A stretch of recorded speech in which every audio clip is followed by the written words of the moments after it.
Okay, we're going to talk about all the ways that we can prove the triangle's congruent. So if we look at number 1 here, they have these sides, this angle, and this side. So we have side, angle, side. So it has to be side, angle, side. And we're going to look and see what triangle is congruent to what. By the name. So if I'm looking, I already have A named down here.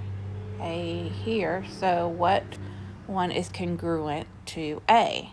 Well, if I have to look, that's marked. So I'll go over here and look at this one. I'm not going to use I because I is congruent to C. So I have to be R.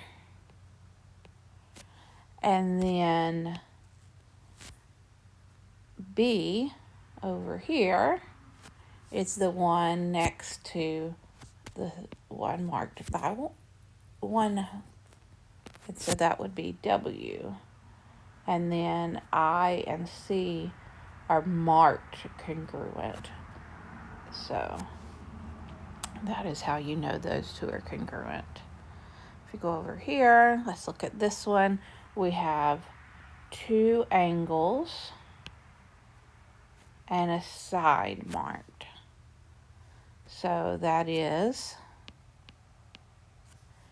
angle, angle, angle, side. And if we look to see what triangle is congruent, A is congruent. It has 1 marking here. Okay. And so 1 here is marked, so that has to be Y. And B has no markings, so that would be X. So Y, X, and C has 2 markings, so Z. Y, X, Z. Right away, we can see that it has 3 sides marked. So side, side, side. Now, finding which one is congruent to what, we have to look at the markings.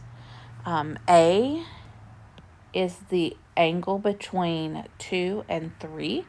So let's find the angle between 2 and 3. That would be N. B is the one between 2 and 1. So which one over here is between 2 and 1? It's O. And then C has to be congruent with M over here. This one has a side, an angle, then a side, then an angle marked. So that has to be side, angle, side. G has no arcs on it. So in the other triangle, A has no arcs on it.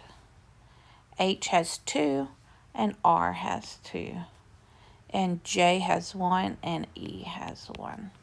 So it has to be in the same order on the second triangle. This one has 2 angles and a side. So that would be angle, angle, side. A has no marks on it. O has none. B has 2, so S has 2. And C has 1, so T has 1. This one has 2 sides and the angle between it. So that would be side, angle, side. If I'm looking at A, it's the one with 1, it's the only one marked, so H is the only one marked.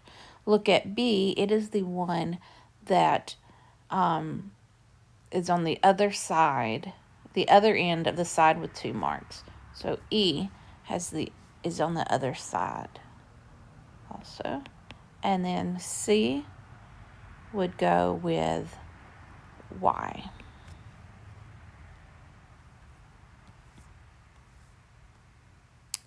Over here, we can see right away it's side, side, side.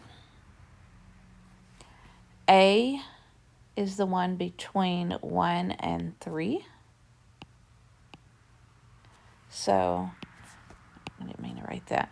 So the one on the second triangle between 1 and 3 would be I. B is between 2 and 3. So we look over here, 2 and 3. That would be L. And then the leftover, the last one, would be C would go with H.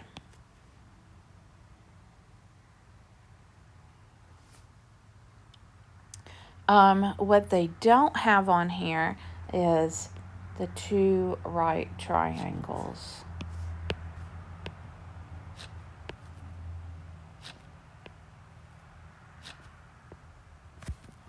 So we would use hypotenuse leg for triangles. Sometimes they have other things marked, like angle, side angle, stuff like that. But if we want to look at hypotenuse leg, we have to use a right triangle. It cannot be used for anything except right triangles. So our hypotenuse is this. That's our hypotenuse. So that is the one that doesn't touch the right angle. It has 2 marks on it. And then the legs are the other sides of the right triangle, and they each have 1 mark. So these 2 would be by HL, hypotenuse leg.